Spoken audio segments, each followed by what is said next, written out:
Okay, PK တဲ့ခေါက်တော့ကကျွန်တော်ကက် Pro feature တွေကိုယူနီเนาะယူပုံယူနီကိုကျွန်တော်ဖော်ပြခဲ့တယ် Okay အဲ့မှာကျွန်တော်တို့ကတာမန်ဒီကက်ကို install လုပ်ပြီးတော့ထည့်မယ်ဆိုရင်ကျွန်တော်တို့ကဒီ application data တွေကသွားပြီးတော့ကျွန်တော်တို့ကက်သွားပြီးတော့ result ဒါမျိုးအဆင့်ဆင့်သွားနေရမယ်เนาะအဲ့ဒါကိုကျွန်တော်က time ယူဖို့အတွက်ကျွန်တော်လမ်းကြောင်းပြောင်းပြီးရပြောင်းပုံပြောင်းနည်းကိုကျွန်တော်တင်မေးမယ်လို့ပြောခဲ့တယ်အဲ့တော့ကျွန်တော်လမ်းကြောင်းပြောင်းပုံပြောင်းနည်းเนาะကျွန်တော်ကက် Pro feature ကိုတိုင်းပြီးတော့ထည့်လို့ရအောင်လို့เนาะလမ်းကြောင်းပြတာအဆင့်ဆင့်သွားစရာမလိုတော့ဘူးလေ Okay เนาะအဲ့ဒီဟာလေးကိုကျွန်တော်ပြမယ်เนาะအဲ့တော့ကျွန်တော်တို့ setting ပေါ့เนาะဒါကက်ကိုဘယ် version ဖြစ်ဖွင့်လိုက်ပေါ့เนาะဒီ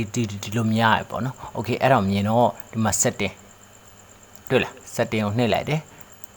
setting ကိုနှိပ်လိုက်ပြီးတော့ဒီမှာ draft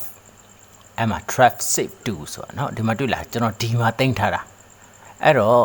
ကိုတင်ကျင်တဲ့အချမ်းမှာသွားတင်လိုက်เนาะဥပမာဒီပဲဖြစ်ဖြစ်အများစုကတော့ဒီပဲသုံးတာပါဒီပဲရှိတော့ကျွန်တော်ကဒီတို့ e တို့ရှိရပေါ့เนาะဒီမှာ ef အကောင်းလို့ရှိတော့ကျွန်တော်ဒီမှာတင်လိုက်တယ်ဒီမှာတင်ပြီးတော့ကိုနှစ်သက်တဲ့ folder ပေါ့ဗျာကိုနှစ်သက်တဲ့ folder ရွေးကျွန်တော်က chapter ကိုရွေးထားတယ်เนาะဒီမှာ chapter ကိုရွေးထားတယ်ဒီမှာနော် class chapter backup draft class chapter တွေက backup draft ဆိုပြီး folder ဆောက်ပြီးရွေးထားတယ်အဲ့ကိုလမ်းညွှန်ပေးလိုက်ပြီးရင် save လုပ်ပေးလိုက် okay ဒါဆိုပြီးသွားပြီအဲ့တော့ကျွန်တော်တို့ဒီကျွန်တော်backup pro feature တွေကိုသုံးလို့ရအောင်လို့ဆိုပြီးတော့သွားစေအစနစ်သွားကြမလို့တော့ဘူးတန်းထည့်ပြီး backup draft တဲကနေပြီးတော့ဆွဲထည့်လိုက်ရမယ်သူ processing ပြီးသွားတဲ့ပြန်လဲကျွန်တော်တို့ backup draft ထဲကနေဆွဲထည့်လိုက်ရမှာ okay နော်ဟုတ်ပြီအဲ့တော့ပြီးသွားပြီပြီးတော့ save to တချို့ကြတော့ save to ကြောင်းကျင်တယ်ဘယ်ကနေပြီးတော့ကိုကနေပြီးတော့random ချလိုက်လို့ပြီးသွားပြီဆိုရင်ဘယ်လိုသွားမလဲပေါ့နော်အကောင် testing ကျွန်တော်ပြပြOkay အဲ့တော့ဘာလဲဆိုတော့အဲ့ဒီကောင်ကလွယ်လေးတယ်အဲ့ဒါဘာလဲဆိုတော့ export မှာနှိပ်လိုက်ပါเนาะကျွန်တော် export မှာအခုဒါဒီလိုလုပ်ပြီးသွားပြီပေါ့ဒါ project တစ်ခုပြီးသွားပြီပေါ့နော် project တစ်ခုပြီးသွားပြီဆိုရင် export ကိုကျွန်တော်နှိပ်လိုက်မယ်เนาะ export ကျွန်တော်နှိပ်လိုက်မယ် export နှိပ်လိုက်ပြီးတော့ဒီမှာ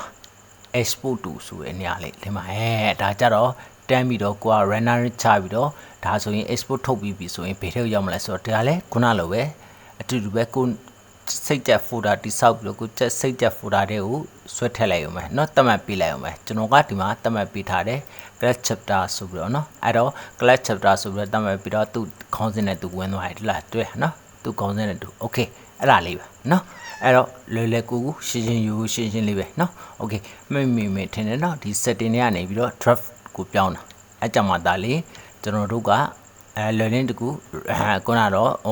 pre processing နေကျွန်တော် common click တွေကိုအဲ့ဒီကနေတွားယူလိုက်ရုံပဲเนาะအရင်လွယ်တယ်เนาะဒါလေးတွေအရင်လွယ်တယ် okay ဒီလမ်းကြောင်းလေးပြောင်းလိုက်ပိုးရှင်းသွားခုနလိုအစင်းစင်းတွေ application data တွေ local တွေ result တွေ command mission တွေဒါမျိုးတွားဆက်မလို့တော့เนาะကက် trap